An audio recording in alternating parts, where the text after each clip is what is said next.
I used to believe weddings were the proof of love's final triumph, the day when promises were no longer just words but living vows, sealed in front of the world. I used to think that walking down the aisle meant safety, permanence, and belonging. I was wrong. My name is Sophia Jenkins. I'm 32 years old. And 3 days before my wedding, I found a letter that shattered everything I thought I knew about love, loyalty, and family. When I close my eyes, I can still feel that moment, the scent of lilies in the bridal suite, the rustle of my gown being fitted, the calm voice of my mother telling me how proud she was. On the surface, everything was perfect. But underneath that white lace and gold sparkle, something poisonous was already crawling into my future. The day began normally. I woke up early to meet my wedding planner, sipping coffee while scrolling through the final seating chart. My fiancé, Daniel, had texted me a photo of his tux, saying, "Can't wait to see your face when you walk down that aisle." I smiled, foolishly believing I was about to marry a man who adored me. Daniel and I had been together for 5 years. We met at a charity gala when I was still working at an art gallery, and he was the charming financial consultant who couldn't stop talking about building a future together. He was gentle, polite, attentive, the kind of man who remembered anniversaries and made breakfast on Sundays. Everyone said I was lucky. I believed them. That morning, my mother arrived early at the bridal suite with croissants and too much perfume. "You should be resting," she scolded lightly. "These next few days will drain you." She looked radiant, wearing a pale pink dress that made her seem 10 years younger. She had always been the pillar of the family, graceful, composed, and endlessly devoted to appearances. We weren't exactly close, but we had learned to coexist through polite affection. She had raised me alone after my father left when I was 7. Her life had been a series of sacrifices. Or so she reminded me. "Don't make the same mistakes I did," she would often say. "Choose a man who provides stability, not passion." And I thought Daniel was exactly that stability in human form. We spent the morning reviewing last-minute details, the floral arrangements, the guest list, the wine selections. My bridesmaids laughed and toasted with mimosas, taking selfies and playing wedding songs on a Bluetooth speaker. It should have been the happiest time of my life. Then the knock came. It was our family's longtime housekeeper, Evelyn, holding a small box wrapped in faded blue paper. This came in with the morning deliveries. "Miss Sophia," she said. No sender name. Just this. I frowned. "For me?" She nodded. "Yes, dear." It looked personal. I took the box and set it aside, while my friends fussed over hairstyles and nail polish. But something about it itched in the back of my mind. After they left for lunch, I finally opened it. Inside was a folded letter sealed with wax deep red, like blood. My heart skipped. The handwriting was old-fashioned, elegant, and familiar in a way that unsettled me. I broke the seal. The first line read, "Before you marry him, you deserve to know the truth." My hands trembled. I read the rest once, then again, until the words blurred. The letter was from someone who called herself Lydia. She wrote that she had once been Daniel's mistake, that they had been together during the first 2 years of our relationship secretly. She described intimate details that made my stomach twist. She said Daniel had promised to leave me, that he had confided in her about how easy I was to manipulate. And then she ended the letter with a sentence that broke my world open. "When he realized your mother could help him climb the social ladder, he chose you and discarded me." My first instinct was disbelief. It had to be a lie, some cruel trick. But at the bottom of the box, beneath the letter, was a USB drive. I plugged it into my laptop. There were screenshots, messages, photos, recordings. I couldn't breathe. I heard his voice on one of the clips. "She'll never suspect a thing. Her mother adores me. Once I'm in the family, everything else will fall into place." I think I stopped breathing for a full minute. The room spun, My coffee cup slipped from my hand and shattered across the floor. My reflection in the mirror didn't look like me anymore. It looked like a stranger wearing a white dress that suddenly felt like a costume. I wanted to scream, but the air refused to leave my lungs. My whole life, every smile, every promise, every moment I thought was love had been part of someone's strategy. When I finally managed to move, I locked the door and called Daniel. He answered cheerfully. "Hey. Sweetheart, what's up?" I said nothing at first. I just listened to his voice. "Hello, Sophie. Where are you?" I whispered. "At the venue," he said. "Checking on the wine delivery. Why come here?" I said quietly. "Now." There was a pause. "Is everything okay? Just come," I said. Then hung up. I stood by the window, staring at the street below. My hands were cold and shaking. Every second felt like a countdown to something irreversible. When Daniel arrived 30 minutes later, he looked concerned but composed. "What's wrong?" he asked. Stepping inside, his tone was gentle. "Practiced. You're pale. Did something happen?" I handed him the letter. Watched the color drain from his face as he read it. "What is this?" he said softly. "Who sent you this garbage? You tell me." "Sophia." "This is ridiculous," he said, forcing a laugh. "You know, people get jealous before weddings. Someone's trying to ruin us." I wanted to believe him so badly. My heart begged me to. But I'd heard his voice on that recording. He didn't know that yet. "Who's Lydia?" I asked. He blinked, hesitated for half a second, and that hesitation was all the confirmation I needed. "No one," he said finally. "Anix. It was years ago. Before you and I. Don't lie to me." I cut in. My voice cracked. "I have proof." He froze. "What proof?" I played the audio file from my laptop. His voice filled the room. "Her mother adores me. Once I'm in the family, everything else will fall into place." Daniel's yaw clenched. He reached for the laptop, but I slammed it shut. "Don't," I said, my voice shaking. "Don't you, Dari." He exhaled, then tried a different tactic. His expression softened, eyes glistening as if on cue. "Sophia, listen." That was taken out of context. I was frustrated. I said stupid things. "You know how people talk when they're lying," I interrupted. "When they're using people." He sighed and stepped closer. "I love you," he said. "That's the truth. Whatever this woman said, whatever you think you saw, it doesn't change what we have." But it did. It changed everything. When I didn't respond, he changed again, his face hardening, the tenderness vanishing. "Fine," he snapped. "Believe whatever you want. But don't ruin this over one stupid letter.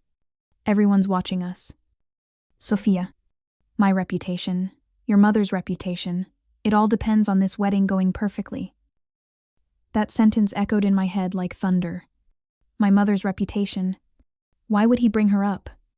Then I remembered Lydia's line. Your mother could help him climb the social ladder. Something inside me twisted again. Deeper this time. Daniel ran a hand through his hair. Exasperated. "Look," he said. "You're emotional. You've been under pressure. Just forget this. We'll talk after the wedding." "Okay." He turned to leave. And that was when I said it. Quietly, but with every ounce of rage that had been building for years. Who else knows? Daniel. My mother. He froze in the doorway. For the first time, his composure cracked. His silence was louder than any confession. The air between us went still suffocating. I whispered, "Get out." He opened his mouth to speak, but I didn't let him. Get out before I forget what's left of my sanity. When the door closed behind him, I collapsed to the floor. My tears came silently this time. Not loud sobs, but slow, broken drops that carried everything. Love, betrayal, shame, and the bitter taste of truth. That night, I couldn't sleep. My mind replayed every conversation, every smile, every time Daniel and my mother had exchanged a look that lasted a beat too long. I realized the unthinkable. This betrayal might go deeper than I imagined. And if I was going to uncover it, I had to pretend nothing had happened. For the next 2 days, I became an actress in my own life, smiling through fittings, tastings, and rehearsals, pretending nothing had happened while inside. My chest felt hollow, scraped raw. Every time Daniel spoke, I heard the echo of his recorded words. Her mother adores me. Once I'm in the family, everything else will fall into place. That sentence burned through every heartbeat, every breath, and worse, I couldn't stop wondering why my mother's name had come up in the first place. On the surface, she was busy with the final arrangements, seating charts, media coverage, the rehearsal dinner. But beneath her calm smile, I sensed something calculated. She was too composed, too careful, too rehearsed. It was as if she was protecting a secret of her own. The night before the wedding, she came to my room with a glass of champagne and that perfect practice smile. "You're quiet tonight," she said, sitting on the edge of my bed, cold feet. I wanted to scream yes. I wanted to tell her everything, but something stopped me. A quiet, uneasy instinct. So instead, I lied. Just nerves. She touched my hand gently. "Every bride gets them, but Daniel is a good man. You're lucky. Sweetheart, don't let small doubts ruin what we've all worked so hard for. We've all worked so hard for. Not you've. We've." The way she said it softly but possessively hit me like a warning bell. I studied her face. The way her smile didn't quite reach her eyes. There was something deeper there. Something carefully hidden behind layers of control. That night, when she left, I sat in the dark with the letter in my hands. I read it again and again until I knew every word by heart. I couldn't sleep. I couldn't breathe. And then, somewhere around midnight, I made a decision. If they were lying to me, I would find out, and I would make them face what they'd done. The morning of the wedding dawned bright and deceptively beautiful. The sun painted the sky in gold. The air was filled with the scent of roses, and everyone in my world seemed to believe it was the happiest day of my life. Bridesmaids fluttered around. Photographers clicked, and soft piano music played in the background. I moved through it all like a ghost calm on the outside. Chaos underneath. Every few minutes, my phone buzzed with congratulations. I wanted to throw it out the window. The makeup artist kept praising my bridal glow, not realizing the shimmer on my cheeks was from tears I'd wiped away moments earlier. My mother came in as I was slipping into my gown lace. Ivory. Floor length. A dress I'd chosen for its quiet elegance. "You look perfect," she said softly. And for a second, she almost sounded like the mother I used to believe in. "Your father would be so proud." That sentence used to comfort me. Today, it just hurt. I smiled weakly. "Mom, can you do me a favor?" "Of course. Can you bring Daniel here before the ceremony? I just want a moment with him." She hesitated. "Traditionally, that's bad luck." "Honey." I met her eyes. "Please."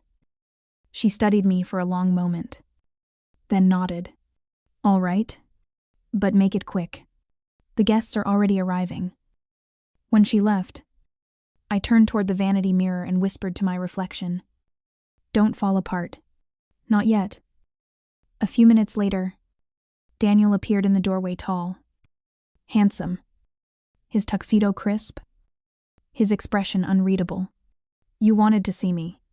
I gestured to the chair across from me. "Close the door." He did. Warily. "Sophia, we've been through this. Are we really doing this again today of all days?" "Yes," I said, my voice low. "Today of all days." I handed him a small envelope. Inside was a photo, one of the screenshots from Lydia's folder. It showed him and Lydia together, his arm around her waist, his lips pressed against her hair. He went pale. "Where did you?"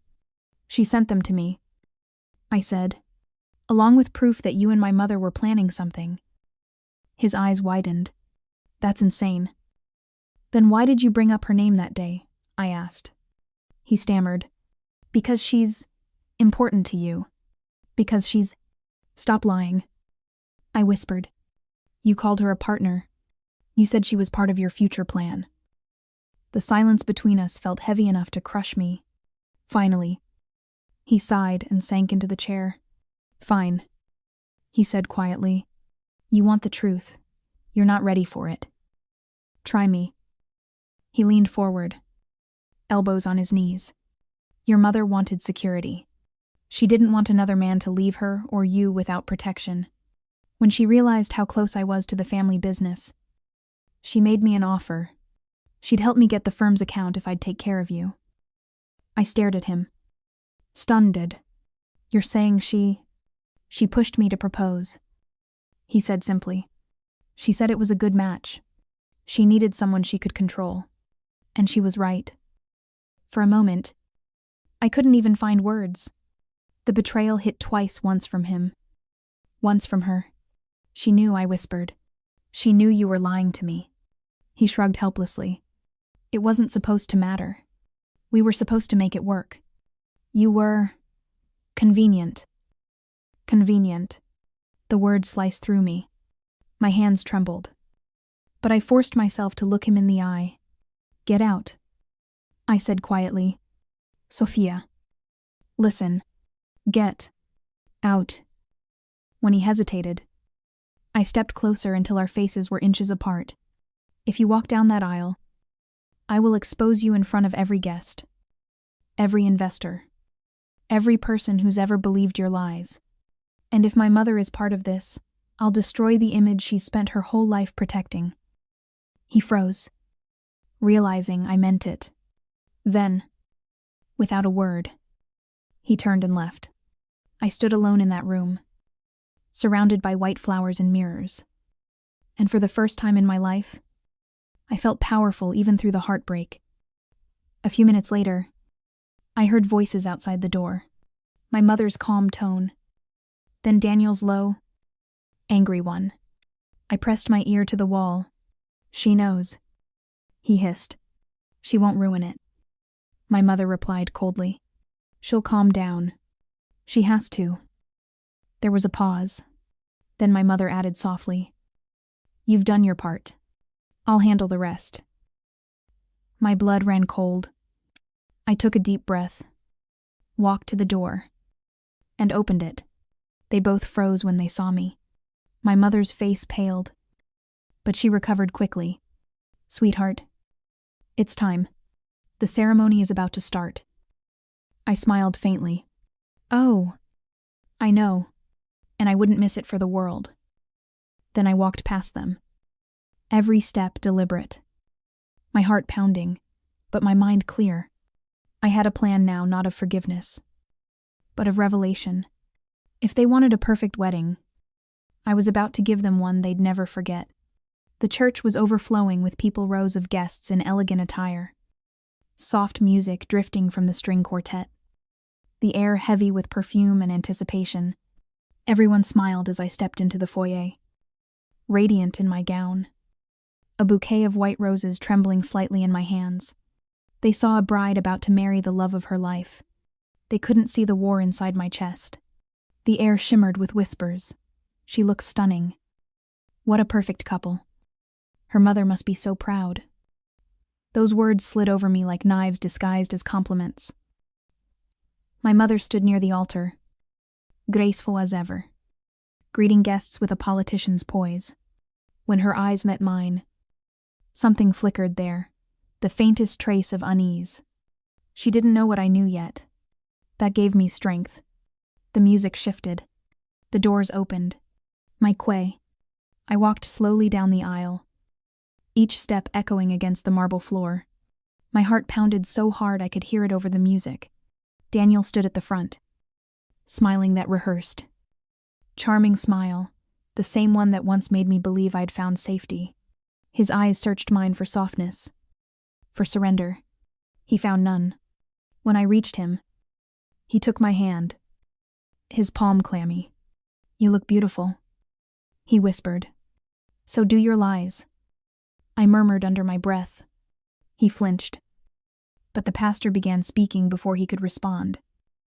Words like love, devotion, honor filled the air, floating like smoke.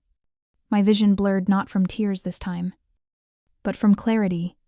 Every face in that room was a mirror of the life I'd been trained to perform polite, polished, hollow. When the pastor asked if anyone had any reason why this marriage should not proceed, the silence that followed was absolute. Until I spoke. "I do." The words fell like thunder. Gasps rippled through the room. Daniel's face went white. My mother's hand shot up to her chest. "Sophia." "What are you doing?" she whispered. I turned toward the guests, my voice steady, but shaking with emotion. I can't marry a man who built his promises on deceit. And I can't keep pretending not to see the truth about my own family. The pastor tried to intervene, but I raised my hand. "Please," I said quietly. "Let me finish." I turned to Daniel first. "You lied to me for years. You used me to climb higher, to win favor, to buy a life you never earned, and you thought you could hide it forever." I held up the letter. "But you forgot something. Lies have witnesses. And karma remembers." His jaw tightened. "This is insane." "No," I interrupted, my voice rising. "What's insane is that I almost married a man who thought love was a business deal, that I let you touch my heart while planning to sell it." Then I turned to my mother. The silence deepened. I could feel the guests leaning forward, hungry for drama, pity, or both. "And you," I said softly, "you taught me that reputation was everything, that love was dangerous, that trust was weakness. You said you wanted me safe, but you didn't protect me. You sold me." She stiffened. "That's enough." "No," I said, shaking my head. "Not this time. You and Daniel made me believe this marriage was my future, when really, it was your insurance policy. You wanted him for the money, the stability, the social standing, and you used me to get it." A ripple of shocked murmurs passed through the room. My mother's mask cracked. "Sophia," she hissed, "we will talk about this privately." "No," I said firmly. "We'll talk about it now, in front of everyone who needs to see what happens when love becomes a transaction." Daniel grabbed my wrist. "Stop humiliating yourself." I pulled free. "Oh, I'm not humiliated," I said quietly. "I'm free." The guests were whispering, shifting uncomfortably. The pastor looked horrified, but in the chaos, I felt something new: clarity, like oxygen after drowning. "I won't live in a lie," I said, "and I won't marry into one." I turned, dropped the bouquet, and walked back down the aisle. Each step felt lighter than the last. My mother called my name once, but I didn't look back. The music had stopped. The silence behind me felt like 1,000 unspoken questions collapsing into truth. Outside, the afternoon sun hit my face, blindingly bright. The air tasted like salt. My tears. My release. I climbed into the waiting car and told the driver to take me anywhere but here. As the church disappeared in the rearview mirror, I let out a shaky laugh. It wasn't joy. Not yet. It was something deeper, the first breath of a woman reborn. The days that followed were chaos. News of the runaway bride spread fast. Guests talked. Social media whispered. Reporters speculated. But the truth, the full truth, stayed between the three of us. I didn't need the world's sympathy. I wanted silence. I needed to rebuild. I stayed in a small seaside cottage belonging to my late aunt. There, the noise faded. I woke to seagulls. not gossip. I cooked. I walked barefoot on the sand. I cried when I needed to. And I slept for the first time without dreams of betrayal. Slowly, I started painting again, something I hadn't done since my 20s. Each stroke on the canvas felt like stitching a wound closed. It took 3 weeks for my mother to find me. She arrived unannounced. Her hair undone. Her eyes tired. For the first time in my life. She didn't look perfect. She looked human. "Sophia," she said softly. "Please, let me explain." I didn't speak. I just let her stand there, trembling slightly in the doorway. "I thought I was protecting you," she whispered. "When Daniel came along, I saw a chance for you to have security, something I never had. I didn't know, not at first, that he was using me too." The confession hit me like a dull blade. "You still lied," I said. "You let me believe he loved me." She nodded, tears sliding down her cheeks. "Because I wanted to believe it, too." For the first time, I saw the woman beneath the armor, the widow who'd built walls so high she forgot how to climb down. And for the first time, I didn't feel hate. Just exhaustion. "I can't go back," I said quietly. "I know," she replied. "I just wanted to say I'm sorry. For everything." We stood there for a long time, the sea wind between us, carrying both pain and peace. When she finally left, I watched her car disappear down the road, and I realized something: forgiveness doesn't erase betrayal. It just stops the poison from spreading. A month later, I received another letter. This one was typed, unsigned. But I recognized the style immediately. "Lydia," she wrote. "He's gone. Bankrupt. His firm collapsed after the wedding scandal. He tried to reach out to me again. But I'm done. I thought you'd like to know that sometimes karma doesn't need our help. It just needs time." I folded the letter, smiled faintly, and slipped it into a drawer. Not out of bitterness, but closure. That evening, as the sun set over the water, I took off my engagement ring, the one I'd kept in a box out of weakness, and threw it into the sea. The splash was small, but it sounded like thunder in my heart. I whispered, "Goodbye, Daniel. Goodbye, who I used to be." And just like that, the tide took everything away.